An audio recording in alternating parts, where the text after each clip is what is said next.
Por que é que existe a possibilidade de eu ter memória? Por que eu me lembro do que não queria? Será que a memória é para mim uma bênção ou uma condenação? Aqueles atos que eu tenho na vida, eles são decisão ou eu fui empurrado?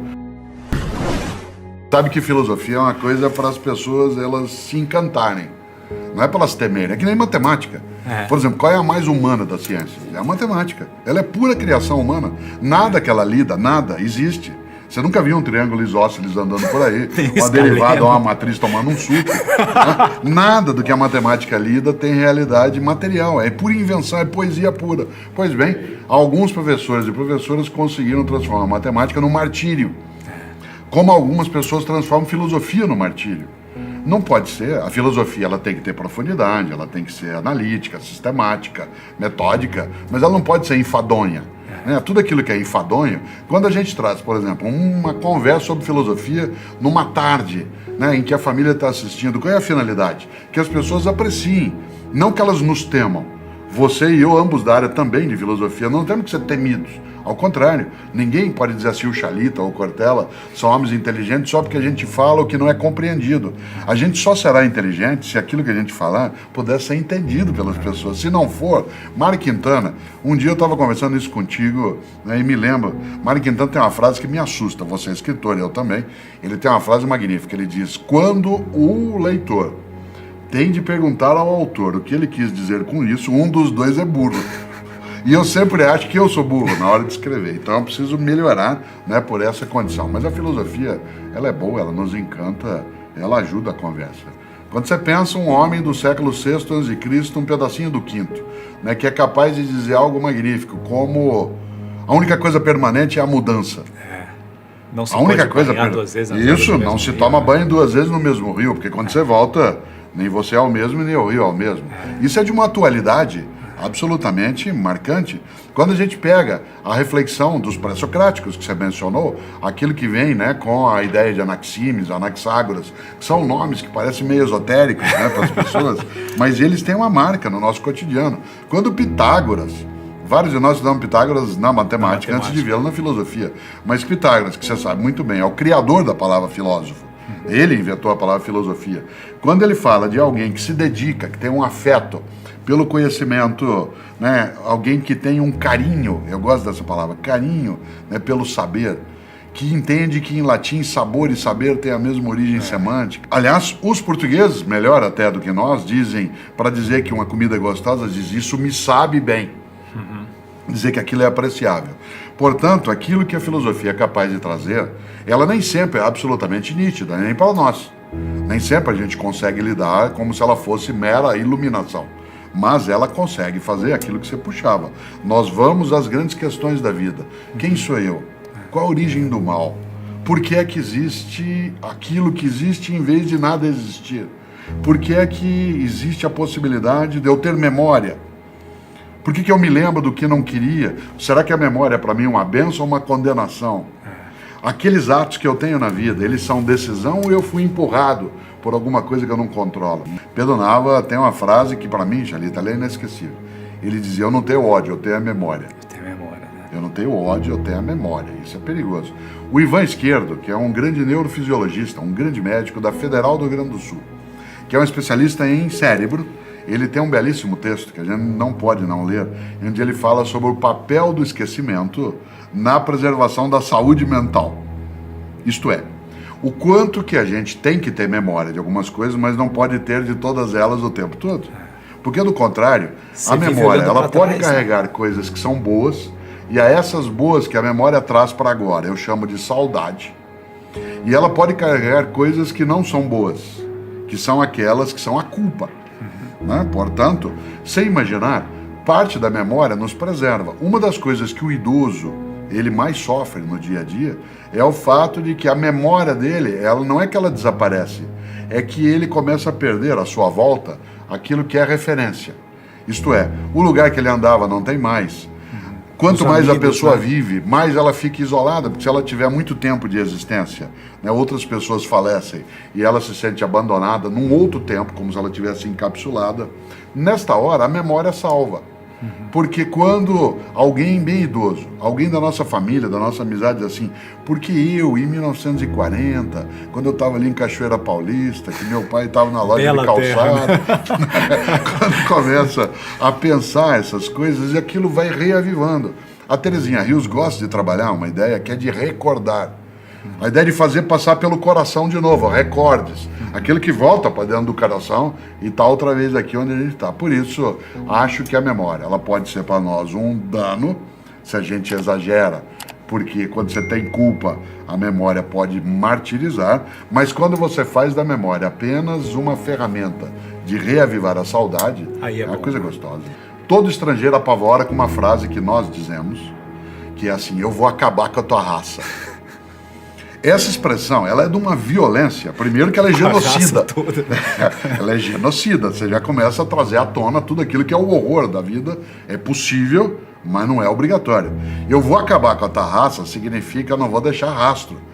Eu acho que a vingança, ela é como a ideia da raiva. Né? Várias vezes você já leu, né, quanto se diz, é uma frase antiga, não tem autoria definida, que o ódio, por exemplo, é um veneno que você toma desejando que faça mal a outra pessoa. É você que toma, mas você acha que vai fazer mal pro outro.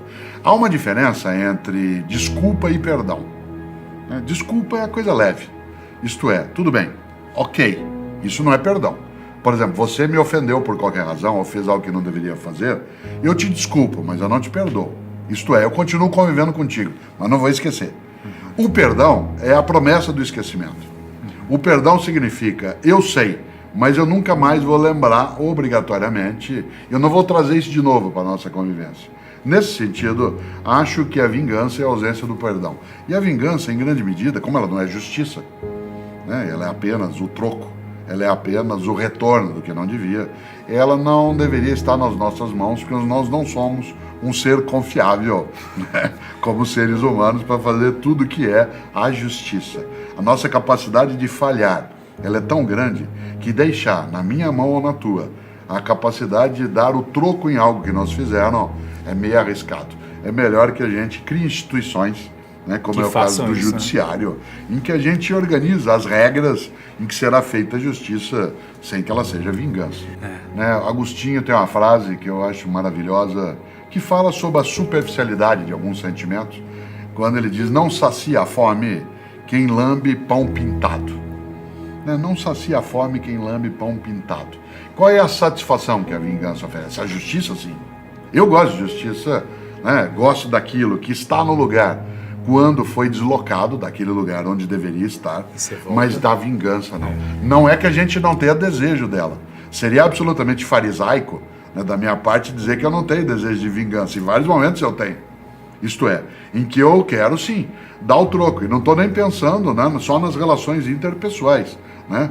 Como nós somos, como a gente falava antes, um ser que tem memória, e eu às vezes fico imaginando, aquele cara falou aquilo para mim, né? Ou lá na escola, quando um dia alguém fez alguma coisa, você vai ver um dia, você vai ver. Né? Então, eu sou de Londrina, no Paraná, como você sabe, embora eu more, né, na capital paulista há bastante tempo. Tem uma frase de para-choque de caminhão que para mim é suficiente como vingança, que diz assim, na subida você me aperta, na descida nós acerta. Certo? Então, esta lógica, ela é um pouco assim, espera aí, né? Vamos ver, o mundo dá muitas voltas, mas o desejo da vingança não é algo que a gente deva admitir, trabalhar e até, para usar uma coisa do interior, adubar. Não dá para ficar adubando isso, porque ele faz mal, ele corrói pra presente. gente mesmo. Ele é autofágico, é autodestrutivo. Eu conheci vários homens e mulheres importantes na minha formação e na minha história. Eu fico honrado de ser humano como o Mandela. Eu não sou como o Mandela foi, mas eu fico honrado de estarmos na mesma espécie. Na mesma raça humana, né? Na mesma espécie. Na mesma espécie. Mandela veio ao Brasil logo depois que ele foi libertado. E eu tive a honra de também estar, quando ele veio visitar a cidade de São Paulo, eu era secretário de Educação, na prefeitura ele veio visitar, e eu tive a honra, Xalita, de apertar a mão do Nelson Mandela. Você imagine, quando eu apertei a mão do Mandela, as minhas pernas bambearam. Porque eu não estava apertando a mão do homem, eu estava apertando a mão da decência. Não é toda hora que a gente aperta a mão da decência. Você se lembra, ao mencioná-lo, que ele, quando tomou posse como presidente, né, da África do Sul, no primeiro governo, logo depois do Apartheid, que ele fez o famoso jantar, né, em que as pessoas recebem aqueles que vão honrá-lo por ser o presidente, você se lembra que ele convidou para sentar ao lado dele Os Dois Carcereiros. Exatamente. É impressionante. É impressionante. Isso. Aliás, é mais do que isso, é irritante. É irritante. Como é que ele é capaz de fazer uma coisa dessa? Ele me humilha a fazer isso, porque eu gostaria de ser capaz dessa grandeza. Exatamente. Eu sou bem menor que ele, não que isso seja, né, um alto desprezo, mas é verdade. Um homem que passa 27 anos preso, 18 numa solitária, de 1,60 m. Mandela tinha 1,90 m de altura. Em 18 anos ele ficou recluso numa pequena jaula, onde ele só saía para ser interrogado e torturado. Advogado, né? Um homem que tinha toda uma trajetória possível, líder na comunidade dele. E ele, para o jantar de posse, em vez de convidar as grandes autoridades, ele chama para sentar um de cada lado Os carcereiros. É impressionante. E ainda ao ser perguntado, diz, é porque eu queria que eles me vissem como um humano. Quer dizer, isso é de uma grandeza. O que faria você ou eu, claro, se a gente passa 27 anos sendo torturado, preso, vitimado, ofendido, né, agredido, e aí você tem em mãos o poder de ser presidente da República. De retribuir tudo, de dar o vingar, troco. de dar o troco. Dá o troco. O que ele faz? Ele humaniza a ideia e não se rebaixa. É de uma grandeza imensa. Eu acho que a gente tem poucos homens e mulheres na história que foram capazes de fazer isso com tamanha densidade. Claro, Jesus de Nazaré o fez, né? Mas é outra dimensão. Né? Mas a gente encontra isso em Sócrates, né? Que vai sim para o fim, para a morte com a cabeça erguida. Não quer fugir. Não quer, não sai. A gente encontra isso, né, naquilo que fez um dia Siddhartha Gautama, no modo de vida que escolheu. Né? Encontramos isso. Assis, né? Francisco de Assis. Né? Encontramos isso com Martinho Lutero, naquilo que conseguiu enfrentar. Encontramos isso com Madre Teresa de Calcutá. Irmã Dulce. Irmã Dulce. Aquela mulher que era frágil, com a coluna, dormiu mais de 20 anos numa cadeira, sentada, cadeira de madeira por causa da dor. Uma mulher desse tamanhozinho amar, né? tem uma obra que hoje atende mais de 70 mil pessoas por dia. Você lembra da teoria da irmã Dulce, da teoria da última porta? Né? Em que ela dizia, nós temos de ser, nós, as irmãs, a última porta que alguém bate. Depois de nós não pode ela não ter outro lugar para procurar. Ela tem que achar em nós a acolhida. Começou num galinheiro, na Cidade Baixa, em Salvador, ali perto da Praça Roma. Né? Essa fragilidade de alguém que se torna grande, quando você cita o Mandela, né, em vez de lamentar, o que ela fez? Ou ele fez? Foi atrás, foi buscar. Alguns filósofos conseguiram trabalhar bem essa ideia. Né? Você lembrou Aristóteles, né? A gente tem essa conversa com Kant também, vai lidar com a ideia de uma paz perpétua, né? Em que a gente tem a abolição do sentimento de vingança, né? Mesmo aquilo que é discutido por Hegel, né? Quando ele diz que quem exagera o argumento prejudica a causa, né? Vai trazendo coisas para o nosso cotidiano. Olha, eu gosto de fazê-lo. Você gosta de fazer muito. E eu acho que ser pessimista tem um componente de ser vagabundo. Eu acho que todo pessimista é vagabundo. Sabe por quê? Porque a melhor coisa que você precisa fazer para não fazer nada é achar que nada pode ser feito. E aí? Isso aí você não precisa se movimentar. De maneira geral, pessoas vagabundas ou pessimistas são muito vazias. Quem é do interior sabe que é uma frase popular que diz que carroça vazia faz muito barulho. Se você imaginar, a ideia de um mundo melhor, ela exige um otimismo crítico. A capacidade de não se deixar derrotar por uma postura que é aquela de imaginar que, tal como as coisas são, esse é o único modo delas serem. Claro que existe a militância no mundo pior. Alguns dos nossos colegas, alguns inclusive na área de filosofia, gostam de falar contra o mundo melhor. Tudo bem, é uma das maneiras de ser, inclusive faz sucesso em alguns círculos. É uma coisa gostosa, eu não deixo de lê-los. Eu gosto muito de ler as pessoas com as quais eu não concordo. Né? Gosto de ler, claro, aqueles com quem eu concordo, mas eu gosto de ler quem não concordo, porque eu talvez encontre ali reforço para algumas ideias que tem, ou para demolir. Eu posso estar pensando de maneira equivocada. Mas, é isso, claro, uma das coisas que eu gosto é de enfrentar quem diz que não é possível um mundo melhor. E é enfrentar mesmo, isto é, não bater, não agredir, mas dizer por quê. Onde você está repousando? Você acha que só porque você tem dificuldade que você vai desistir? Os romanos usavam uma palavra, você que fez também a área de direito muito tempo, eu gosto, mas que é terrível, que é pusilânime. O que é uma pessoa pusilânime? Aquela que é covarde. E quem é uma pessoa covarde? É aquela que, podendo fazer um mundo melhor, ela se reclui, ela se recolhe, ela se enfraquece. E o argumento para fazer isso é, não há o que fazer, ou a vida é assim. Esse tipo de submissão, as coisas eu acho que é meio vagabundagem. Mundo melhor é exatamente a afirmação do não. Não o quê? A falência da esperança, ao apodrecimento do futuro, a desertificação do nosso sonho.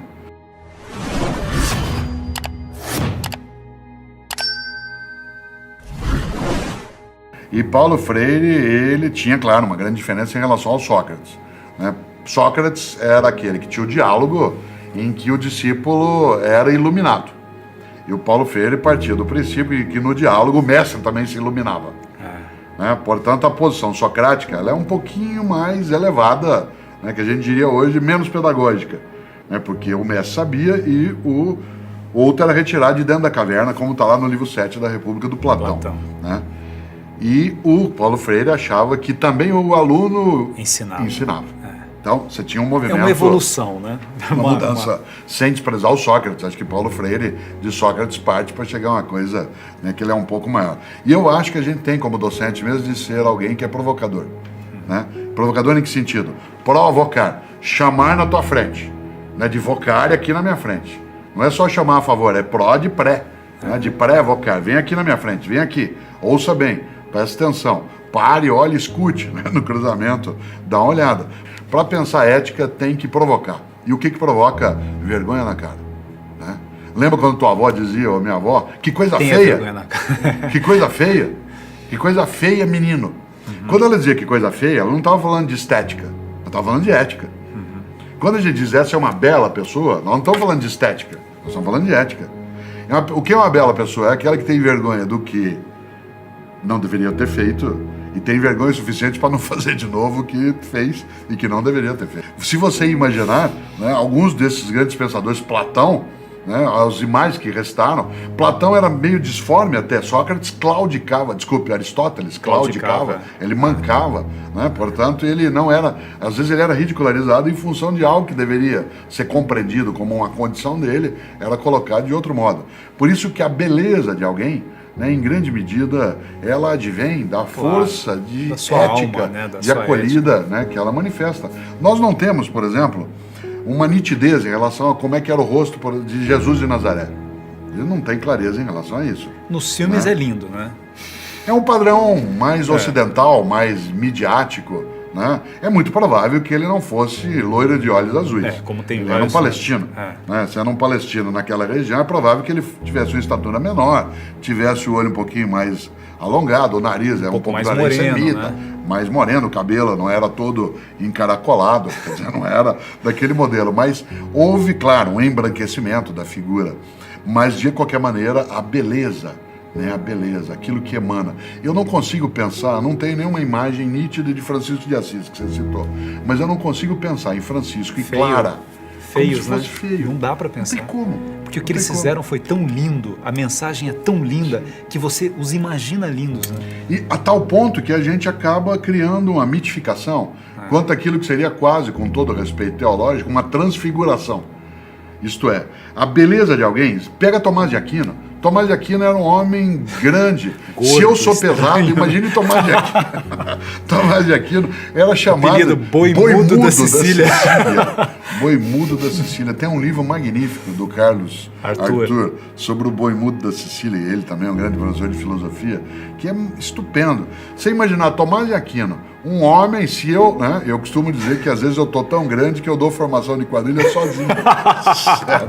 Bom, Tomás de Aquino era muito maior. Ainda assim. E aparentemente mais baixo, mais gordo e mais baixo. Se você imaginar Tomás de Aquino com aquela capacidade, ele é uma beleza imensa. Por isso, a ideia daquilo que é belo, né, o bom e o belo, que os gregos falavam no mundo antigo, aquilo que é belo é aquilo que emana vitalidade, que tem decência. Eu gosto muito da palavra decência, porque dentro dela tem a palavra beleza. Você estudou etimologia, eu também, dec, né, de decência, D-E-C, significa enfeitar, embelezar. Né, aquilo que torna bonito. Por isso, decorar. Por isso que na área da política, na área da família, na área da igreja, a gente fala em decoro. E fala em indecente. O que é uma coisa indecente? Aquilo que enfeia. O que é uma coisa decente? Aquilo que enfeita. A diferença entre enfeiar e enfeitar não é só de fonema. Ela é uma questão de decisão. É uma questão de escolha. Por exemplo, uma das coisas que o cristianismo mais contribuiu, e trouxe isso do judaísmo, mais contribuiu para a filosofia ocidental é a ideia da ética como escolha. Adão e Eva não foram colocados na obrigação de fazer o que fizeram. Eles o fizeram porque decidiram fazê-lo. Mas poderiam não tê-lo feito.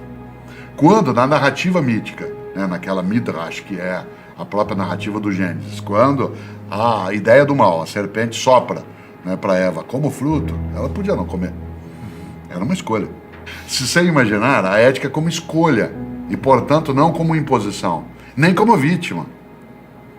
Uma das coisas mais importantes, acho que da contribuição do pensamento ocidental, marcadamente, aquilo que é a visão judaico-cristã, é a ideia da escolha. Portanto, enfeitar ou enfeiar é uma decisão. Né? Nesse ponto, quando a vovó dizia que coisa feia, ela estava falando de novo naquilo que é decente. Eu acho que nós temos hoje uma certa fragilidade de formação de alguns princípios de conduta e convivência. Isto é, sociedades maiores em cidades maiores com uma restrição do tempo de convivência entre gerações, algo que nos levou a, eu mencionei tua avó ou a minha, nós vivemos em gerações anteriores muito perto de outros parentes. Por exemplo, onde a gente aprendia a ser disciplinado? Mais na casa da avó e do avô. Exatamente. Porque o que era a casa da avó? Vamos ver se você lembra da tua. Eu lembro da minha. A casa da avó era um lugar onde podia tudo menos o que ela proibisse. Certo? Então, podia tudo. Comia mais na menos casa o que da ela avó, proibisse. Então, o que é a disciplina? É poder tudo menos o que não pode. O que é uma pessoa indisciplinada? É aquela que pode tudo. Em que não há ou não pode. Por isso, uma sociedade que foi indisciplinada... É fundamental, né, fundamental. Portela? Não, a gente ouvir a palavra não, falar não, porque às vezes você vive num psicologismo que diz assim, não diga não para a criança porque você traumatiza a criança, não diga não, você vai enfraquecê-la. Né? Você sabe que uma das coisas mais fortes, nós somos um ser que é capaz de não. A primeira palavra que um ser humano é capaz de entender e dizer é não. Nós somos um animal que é capaz de dizer não ao que parece improvável. Mundo melhor é exatamente a afirmação do não. Não o quê? A falência da esperança, ao apodrecimento do futuro, a desertificação do nosso sonho. Se você imagina, nós somos capazes de dizer não. Só quem pode dizer não pode dizer sim. Por exemplo, Rousseau dizia isso com muita clareza, o Clóvis de Barros Filho, nesse livro, ele menciona, ao falar de escolha, porque Rousseau escreve, o nosso grande filósofo genebrino, hoje na Suíça seria, né? Ele dizia, um cão morre de fome ao lado de 1 quilo de alpiste. Um pássaro morre de fome ao lado de 1 quilo de carne. Isto é, ou está na natureza dele, ou ele não faz. Nós não. Escolha. Nossa escolha. Nós podemos, inclusive, comer o que faz mal. Aliás, a gente gosta. A gente pode escolher comer o que faz mal. Fritura faz mal, a gente come. Carne, às vezes, etc. E eu costumo dizer, só os animais que vêm viver conosco é que começam a comer o que faz mal para eles. Né? Por exemplo, nenhum cão come o que faz mal para eles, a menos que ele venha viver conosco. Ele come macarrão, né? Come manga, já viu o cão chupando manga? Então, come uma série de coisas que não estão na natureza. Agora, para nós é escolha, para o cão não é. Por que o pitbull faz o que faz em alguns momentos que ele ataca? Porque ele não tem como não fazer. E essa palavra não que você trouxe de volta, ela é marcante. Porque o que é? Quem ama é capaz de negar. A afirmação contínua, isto é, a autorização contínua para qualquer coisa não forma alguém livre, forma alguém soberano. E esse soberano vai vir sobre você depois. Há um ditado do Pantanal que eu gosto sempre de lembrar. O pantaneiro diz, não dê asa à cobra. Não dê asa à cobra. Se já é um ser que sem asa já é meio arriscado, né? Imagine se você der asa. Né? Tem gente que dá asa à cobra com a indisciplina. Por isso, não é que a família degrada. Não, é que há alguma desatenção em relação a alguns valores. Por exemplo, crianças hoje que confundem desejos com direito. Eu quero, você tem que me dar. Ora, imagina. A ausência da ideia de esforço. Eu tenho uma preocupação. Parte das gerações que vão chegando, algumas famílias as estão formando sem ideia de esforço. A ideia de que tudo é automático. O Rubem Alves falou uma coisa interessante dos brinquedos. Você não tem mais relação afetiva com o brinquedo, porque antigamente você esperava o Natal para ganhar o brinquedo, o seu aniversário.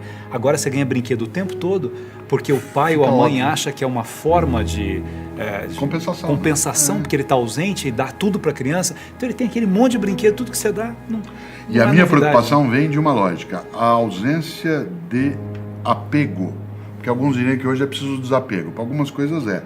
Mas quando eu gosto de algo e eu me apego, eu quero tê-lo comigo. Está lá no Pequeno Príncipe. Mesmo que seja um livro que algumas missas tenham lido, ainda assim é de uma beleza maravilhoso. Brutal. Quando que a gente já falou diz, muito claro, isso, né? Mas pode falar, sempre lindo isso, a né? frase, você é responsável por aquilo que você cativa, né? De cativar. Por exemplo, tem alguns livros na vida que me cativaram. Eu sou prisioneiro deles no bom sentido. Isto é, eu não quero estar longe. Tem algumas pessoas na vida que elas me cativam. Elas me cativaram. Portanto, eu mantenho uma relação que eu quero estar. Eu tenho um apego.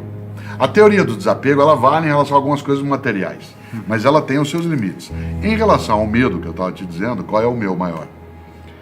Parte dessa geração, que hoje é formada por alguns de maneira mais frágil, ela é uma geração que não tem ideia de esforço, não são todos, não é o tempo todo, mas tem. Como que ela vai cuidar quando a gente ficar mais idoso? Você é mais jovem que eu já estou mais adiantado. Isso significa quem vai cuidar? Porque alguns de nós somos a primeira geração que cuida das duas gerações paralelas. Boa parte de nós cuida dos filhos, que os tem, e dos pais. Seja no cuidado, seja em relação a ajudar a financiar a saúde, etc. Essa geração que chega, se ela não tiver ideia de esforço, ela será egoísta. E se ela for egoísta, eu não quero ficar abandonado. Certo? É uma questão ética. O exemplo. O pai que numa segunda-feira, não no sábado, mas numa segunda-feira está à noite em casa sentado tomando uma taça de vinho, né? Segunda-feira. E o filho passa e fala assim, pai, posso tomar um refrigerante? Não, bebida em casa só no final de semana. E ele está tomando. Ele está tomando. Aí o menino fala, mas você está bebendo? Ele fala, mas eu tô tenso. E a criança começa a criar um vínculo perigoso que é entre bebida alcoólica e remédio. Isto é, você está tenso? Beba. Você tem uma namorada que te largou? Beba. Você tem prova amanhã? Beba. Que dá uma relaxada. Exatamente. Esta ausência de autenticidade, você sabe que a palavra autêntico, vamos brincar com o grego, autós, entikos. Autêntico é aquele que coincide com ele mesmo. Essa autenticidade, ela é de natureza exemplar. Nesta hora, a ética, ela penetra nas nossas relações como sendo a busca da autenticidade. Né? Se você observa, alguns dos homens e mulheres na história humana que a gente admira, eram aqueles que não eram autênticos. Nós citamos várias vezes o Mandela, ele nunca se vendeu. Jesus de Nazaré não se vendeu. Quando a gente observa que Mandela não fez todas as coisas absolutamente corretas, ele não é irreprovável, mas ele não se vendeu. Né? Se você observa a trajetória, né, de grandes homens e mulheres, eles não deixaram de ter comportamentos. Por exemplo, Francisco de Assis, que a gente mencionava, tem coisa que quando eu leio na biografia dele, eu digo, não sei se eu faria assim. Né? Ele com o pai, né? Isso, eu não sei se eu ia enfrentar o pai desse jeito. Um pouquinho mais sereno, né? Assim, sossega. Ele era um pouco louco, a gente fala dele o bonzinho e tal, quer dizer, ele era bom, mas ele tinha uma irreverência, uma loucura, uma paixão, que era uma coisa extraordinária. Então, né? Você sabe que a paixão é a suspensão temporária do juízo. Né? Portanto, algumas pessoas, vez ou outra, falam isso pra mim. Né? Você é apaixonado pela filosofia? Eu falo, já fui. Agora eu tenho amor. Agora eu tenho amor. Porque a paixão, ela é incendiária. O amor é a paixão serenada, né? Por exemplo, eu não acredito em amor à primeira vista, só acredito em paixão à primeira vista. Porque o amor à primeira vista suporia algo que o amor por si não tem, que é a capacidade de incendiar. A paixão é vulcânica, o amor é sereno. Não que você não possa ter dentro do amor situações de paixão. Aliás, é o que dá graça ao amor. A ideia de uma paixão, ela é aquela que, ao ser serenada, ela ganha amorosidade. Então, quando alguém fala, como eu dizia há pouco, você tem paixão pelo conhecimento? Eu falei, não, eu tenho amor pelo conhecimento. Já tive. Né? E você tem paixão pelos livros? Eu falei, não, agora eu tenho amor. Tanto que a coisa que mais me entristece hoje é ver livro na minha biblioteca parado. Agora, eu comecei, né, a pegar meus livros e eu estou andando e entrego para alguém. Passo na rua e dou. E eu, por exemplo, pego um livro, se eu termino de ler no aeroporto, ou numa rodoviária, ou num restaurante, eu deixo. Eu não quero mais levar comigo. Aquela biblioteca que você formou, que eu formei, nós temos nossos 6, 10 mil livros, eu já não quero mais. O livro lá na estante, ele me dá uma tristeza tão grande. O que ele está fazendo lá? Né? Eu acho assim, o Gandhi dizia que o bem sem uso, ele é quase um furto. Né? Aquele bem que você tem, que não tem uso porque ele está parado, ele se aproxima da ideia de furto. Às vezes ele fala em roubo, que é pior que furto. Né? Você imaginou, nesta hora, a capacidade nossa, né, de olhar um mundo em que se possa trabalhar aquilo que nos honra, que ao mesmo tempo nos faz trazer à tona tudo aquilo que nos dá alegria, que nos marca pela amorosidade, né, que nos faz apaixonar em determinadas situações e que em outras nos leva para uma maior serenidade. Aí volta aos homens e mulheres que a gente falava. O que a gente mais tinha neles como admiração? A capacidade de fazer boas escolhas.